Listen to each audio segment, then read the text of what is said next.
Hey, Cutco crew, Vector family, it's Hal Elrod, and I am coming to you from my home in Austin, Texas today. I hope you're doing really well. I'm pumped. I'm excited to chat with you because we're related, even though you don't realize that. We are Cutco family. We're like distant cousins that maybe never met, but you know that they exist like in another state far away. But regardless, what I want to do today is I want to share with you my Vector experience and my greatest strategies to help you succeed. I believe that all of you are coming off of Summer Conference 1. For many of you, that was your first push period, maybe in your first conference for Cutco ever. And for me, I sold Cutco from age 19 till 25. So for 6 years of my life, 6 of the best years of my life, honestly, I sold Cutco and I worked with Vector. And who I am today and where I am today, where being in terms of the life that I've created for myself, is like 90% attributed to Vector Marketing and Cutco and the leadership and the opportunity that you have in front of you right now. And I did not realize when I was sitting in the seat that you're sitting in right now, you might be at home, but when I was at the point in my Cutco career when I was new, I had no idea what the Vector opportunity was really about. I thought it was about selling knives and making money. I thought I started a job. I thought it was just a job. And that I wanted to make some money for the summer and then go back to school and, go on my way. And I didn't know that I would sell Cutco beyond that. And what I realized is that the Vector opportunity is your training for success in life. The money you make, that gets spent. The trophies that you win, right, those get dusty. The recognition that you gain, that's fun. But who you are becoming right now will set the direction for the rest of your life. And today I'm going to share with you my Vector experience, kind of my Cutco story, if you will. And maybe more importantly, I'm going to give you what I believe are the not so obvious secrets to Cutco success, how you can take your success to the next level no matter where you are right now. So if you just came off push period, you're in one of two camps. Either you had a great push period and things went as well as planned or better than you planned and you feel really good. You've got this momentum because your push period went so well.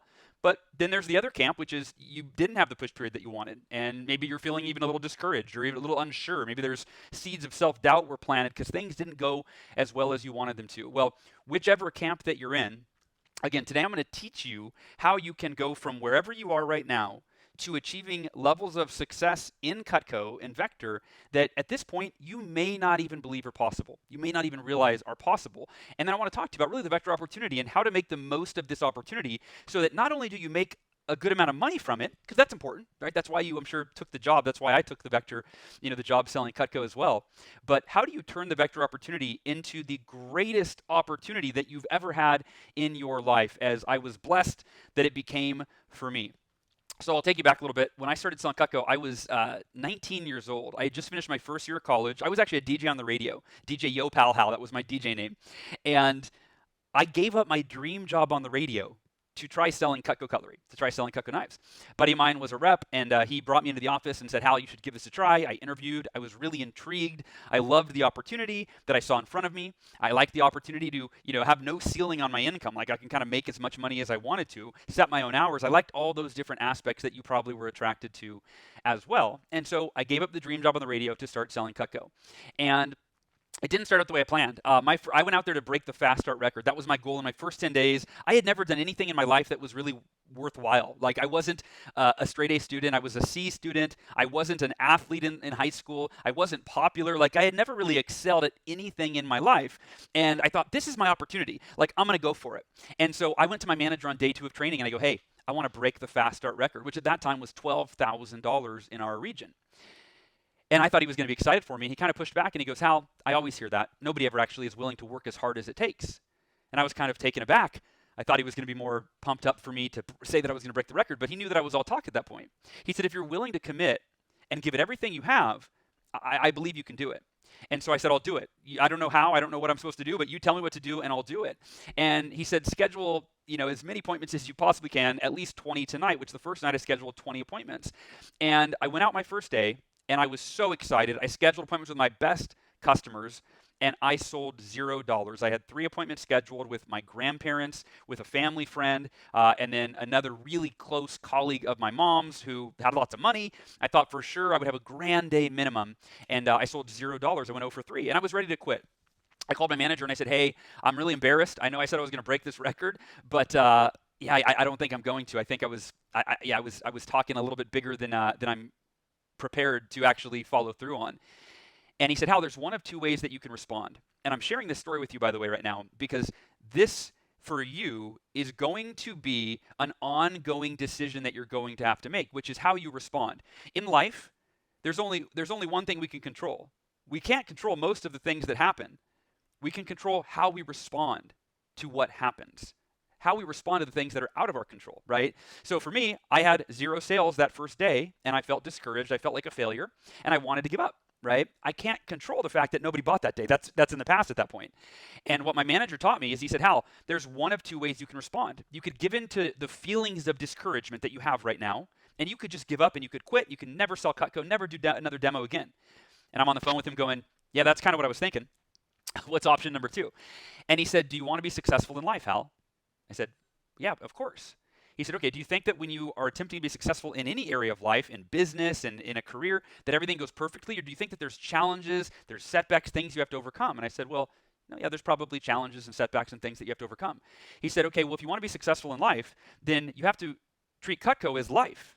How you respond within your Cutco experience, he said, will determine who you become, and therefore how you respond in every other challenge or opportunity that you're faced with for the rest of your life. He said, so if you want to be successful in life, and you want to be successful in Cutco, do what a successful person would do. They wouldn't quit. They wouldn't give up. They would get on the phone. They'd make more phone calls, and they'd schedule even more appointments for tomorrow, and they'd realize that, hey, today was a bad day, and tomorrow might be a better day. And he goes, but that's not promised. Tomorrow, who knows? Might not be a great day either, right? But if you continue to implement the vector approach that we learned in training, he said it's proven. It works if you see the right customers and you follow the manual. He said your success is inevitable. It's only a matter of time. There will be good days and bad days. He said, but as long as you respond to the bad days by being more proactive and more excited and working even harder, he said, you'll create more good days. I was like, all right, I guess you're right. I got on the phone. I scheduled 10 appointments for the next day. 10 appointments. I had 7 sales, and I sold $2,600 and something, and I was on my way. And fast forward, the fast start, right? First of all, let me not fast forward. Let me keep us there. That day, I realized, wow, if I would have given up yesterday, if I would have given up when things weren't going well, I would have robbed myself of the opportunity to create this success and sell over $2,000 in one day, my second day on the job. Well, fast forward through the fast start, and in 10 days, I did 62 sales presentations. I did 62 demos. I sold on 42 of them. So I didn't even have a good closing percentage, like 67%. It wasn't anything special. And I sold $15,000 in my fast start. So the lesson that I learned is that, well, there were a lot of lessons, but one of them is that when you commit, there is always a way. There is always a way when you're committed. And again, if you follow the vector strategy, the vector approach, you follow the manual, you see the right customers, you let your manager guide you and lead you and hold you accountable. When you follow the system that's been working to sell hundreds of millions of dollars at Cutco, and hundreds of thousands or over 1 million sales reps, that success formula that you've been given, you don't have to reinvent the wheel. Your success is inevitable as long as you follow it. Will there be tough days? Yeah. Will there be bad weeks? Absolutely. I've had weeks that made me cry where I'm like, oh my gosh, I worked really hard this week and it didn't work out the way that I wanted. But I'll tell you a lesson I learned from a former Cutco rep, Marvin Cheek, he was a Hall of Famer, and Marvin taught us that he said, as long as you follow the approach, the vector approach, he said, you can have a bad day, you can even have a bad week. He said, shoot, in my career, he had sold Cutco for I think over 10 or 20 years at that point. He said, I've strung together a few tough weeks. He said, but I've never had a bad month. As long as I continued to follow the approach and make my phone calls, I've never had a bad month. And I found that in my 6-year Cutco career, I had a bad week, even a bad couple of weeks, but nothing ever, as long as I continued, I always learned from those challenging weeks, and I grew. And that's another lesson for all of us, is that adversity and your challenges are always an opportunity for you to learn, to grow, and become better than you've ever been before. All right, that's the first lesson for you, the first couple of lessons to share. Number one is if you follow the vector approach, you can't fail. Your success is inevitable. It's only a matter of time. Number two, when things don't go as planned, right? When you have challenges, when you face adversity, when you have some no sales or some no shows or a bad day on the phone, right? Don't let that throw you off course. Realize that that's also part of the process of succeeding. Everyone that succeeds at a high level has to go through ups and downs, peaks and valleys, failures and setbacks and successes on the journey. It's all part of the process. Now, a year and a half into my Cutco career, I faced my greatest adversity. What would have probably been an excuse for anybody to give up. And I was driving home from a Cutco division meeting, and my car was hit head-on by a drunk driver at 70 miles per hour. I spun off the drunk driver, and the car behind me crashed into my door at 70 miles per hour. And the left side of my car crushed the left side of my body. I broke 11 bones. I bled to death. I was clinically dead at the scene of the accident for 6 minutes. Rushed to the hospital, spent 6 days in a coma, came out of the coma, was told I would never walk again, and that I had permanent brain damage. Well, I told the doctors, look, you might be experts in medicine, but you're not experts in me, and I plan on walking again. I said, if I never walk again, I'm at peace with that. I told them I will be the happiest person you've ever met in a wheelchair, but I said, I'm committed to walking again.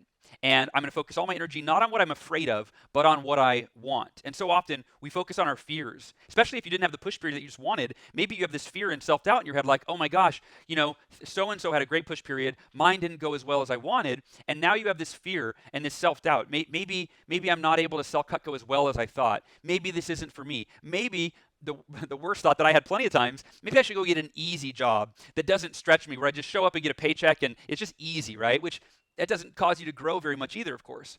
And so for me, I woke up from the coma, and it's the same lesson I taught you.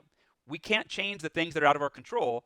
The only thing we can change is, or choose, is our response. How are we going to respond to the challenges and adversities in our life? And I decided I want to walk again, so I'm going to focus on that. Well, 3 weeks later, I took my first step, and 4 weeks after that, they told me I was about to get out of the hospital. I got the news, you're going to go home. And I was using a walker and a wheelchair, but I was able to go home.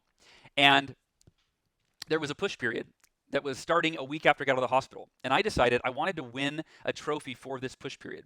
And I came out of the hospital. My dad had to drive me to my appointments because I couldn't drive. I had brain damage, so I forgot. Luckily, I had the training manual to read because I literally, even though I'd sold Cutco for a year and a half, I couldn't remember it. I had to read my training manual, go back to the basics, and Dad drove me to the appointments. And in that push period, I sold $7,000 and was able to win a trophy.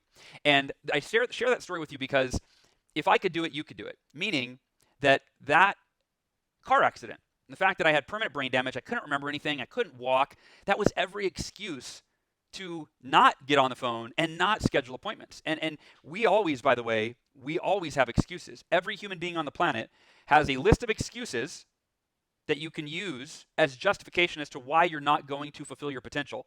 And then you have a list of reasons why it's important.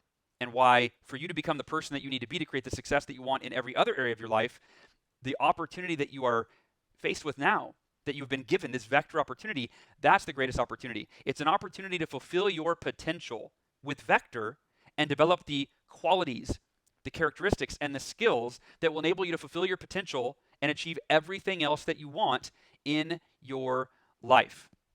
Now, I want to dive into the secret to Cutco's success. I believe, actually, there's a couple of these, 2 to 3. We'll see where we end up. These are the not so obvious secrets to Cutco success. And you find that just like everything, these are the secrets to success in life because, again, vector is a microcosm for your entire life and everything else that you want to do. Number 1, I've already shared with you, so I'm just going to echo this.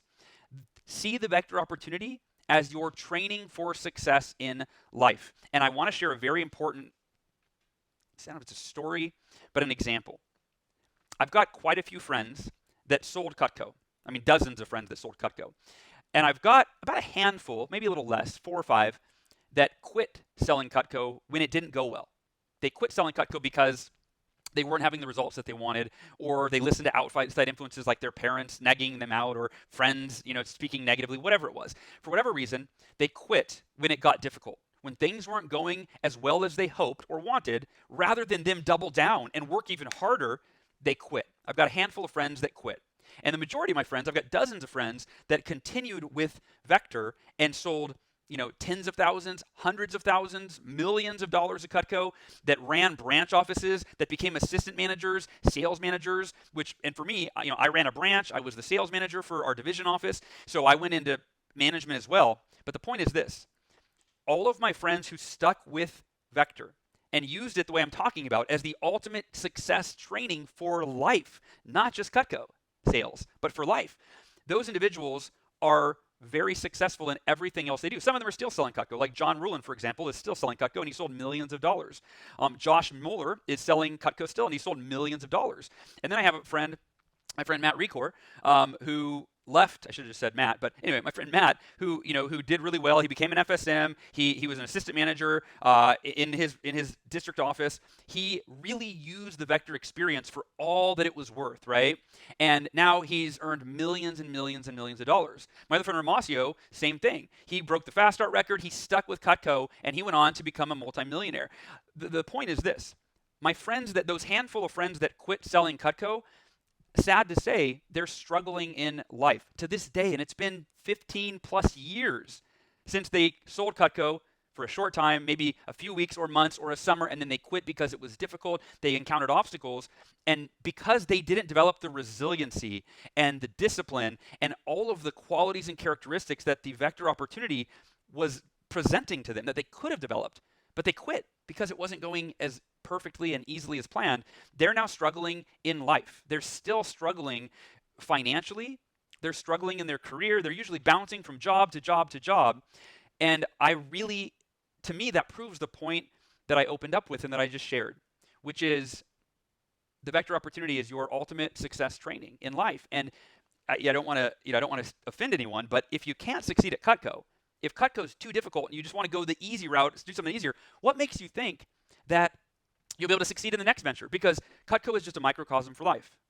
Again, life presents challenges. How do you deal with them? When things get difficult, like my first day, when I felt like quitting, do you just do what you feel like? Or do you do what's right, what you've committed to? What is in your best interest? What will take you to the next level so that you can take your success to the next level? And I want to transition into what may be the most important Cutco sales strategy that I've ever learned. This, to me, was the secret to Cutco success. It made my success easier than it had ever been. It happened a few months after my car accident. I decided that I wanted to have my first ever $100,000 year with Cutco. I was 20 years old, maybe 20 years old, and I wanted my first $100,000 year with Cutco. And so it was January, and I worked and worked and worked and worked and worked, and I wasn't having the results that I wanted. And I was in mid-January, and I remember I got on the phone, and I committed to make 20 phone calls. I made my phone calls, and I scheduled 0 appointments. And I had a woman who, at the end, my last call, she said, don't call me again, and she hung up on me. And I don't know if you've had that happen, but it doesn't feel good, right? It doesn't feel good. And so I had one of those moments where I thought, man, I don't like the way that this feels. I just made 20 calls. I didn't schedule any appointments. So maybe I'll go get an easy job, like a regular job, right? I was having those thoughts. And what ended up happening, as I was falling asleep that night, I had an epiphany. You ever have those where you're falling asleep, you're trying to fall asleep, but your mind's racing, and sometimes you have a great idea and you wake up and write it down. So I had one of those moments, and I woke up, I turned the light on, and I realized I am emotionally attached to my results. And that's human nature, by the way, for all of us. When I have good results, I feel good. When you have good results, you feel good. That's natural. I thought when I have bad results, I don't feel good.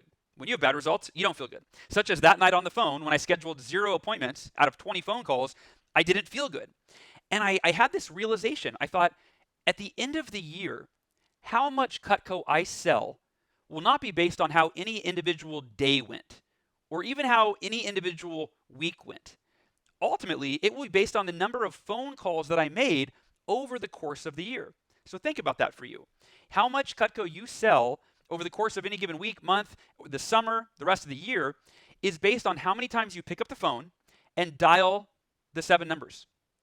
And what I realized is that I was emotionally attached to my results, and that emotional attachment affected my level of commitment to the process, which was making the phone calls. See, every result that we want in life is preceded by a process. If you want to lose weight, you have to commit to a process of exercising and eating right. If you want to build muscle, right, you have to commit to a process of eating probably more calories, and lifting weights and that sort of thing. Every result that we want in our life is preceded by a process. Well, in Cutco, the results that we want, of course, are to sell Cutco. And the process is the phone calls that we make. And the number of calls we make determines how much we sell over the average, right? Over the course of weeks, months, and the year. And so I realized at the end of this year, if I make X number of phone calls, we're going to do a little math real quick. Follow me. If you make X number of phone calls over the course of the next few months, you will sell X number of Cutco. If you were to make twice as many phone calls, let's say you went from 10 calls a day to 20 calls a day, you would sell twice as much Cutco. The point is this: how many times you pick up your phone and dial a prospect determines how much cut code that you sell. Now, this might be sounding simple, but it's supposed to sound simple, but it'll get profound here in a moment when you realize how this can change your experience selling Cutco. Here's what I did. I decided I'm going to commit to my process of making 20 phone calls a day, a minimum of 5 days a week. That's my minimum of 20 calls a day, 5 days a week.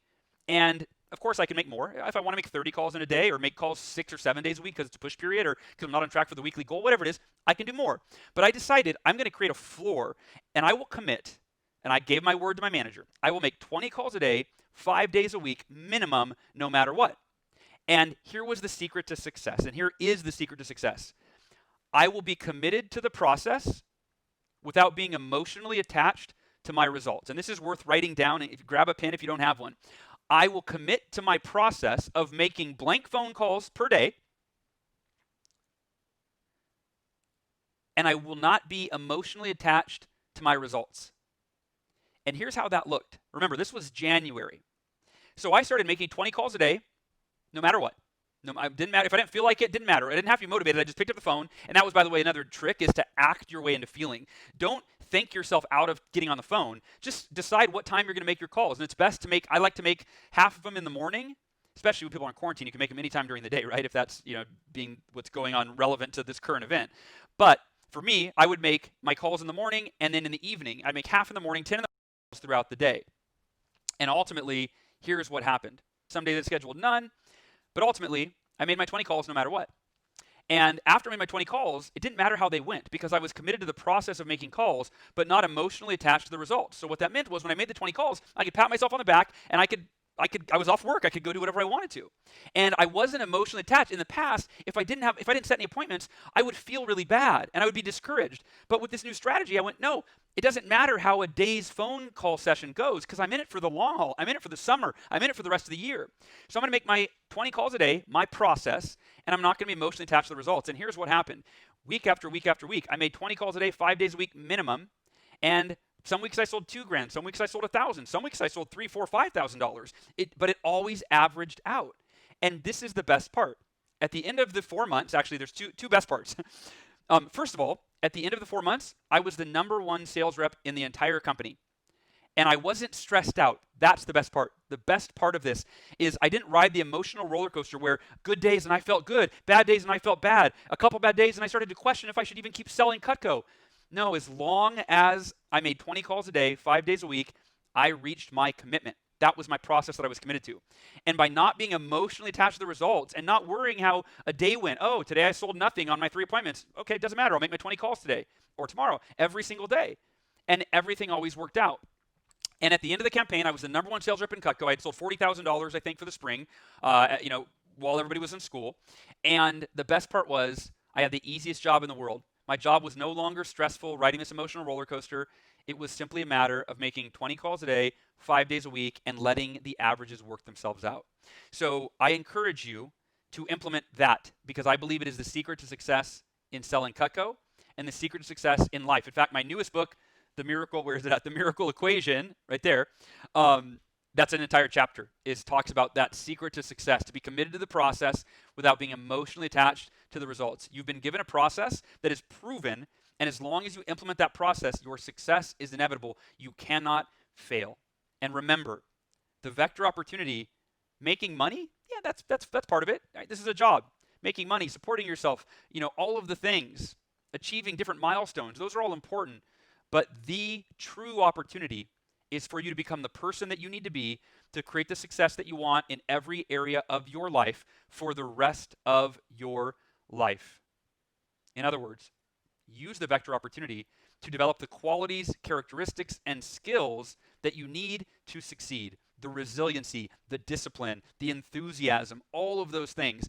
And I can tell you, I am so blessed. Everything that I have in my life, all of the books that I've written, everything I have, all of the success I've achieved, all of my dreams, I can humbly say I'm living the life of my dreams, and I can proudly say it's from the vector opportunity. It's because I utilized my experience selling Cutco to become the best version of myself, to become the person that I needed to be to create the success I wanted in my life, and I wish the same for you. You deserve nothing less. Use the vector opportunity to become the person that you need to be to create everything that you want for your life because it's in you, It's available to you, and I encourage you to make it happen. I'll talk to you next time, everybody. Take care.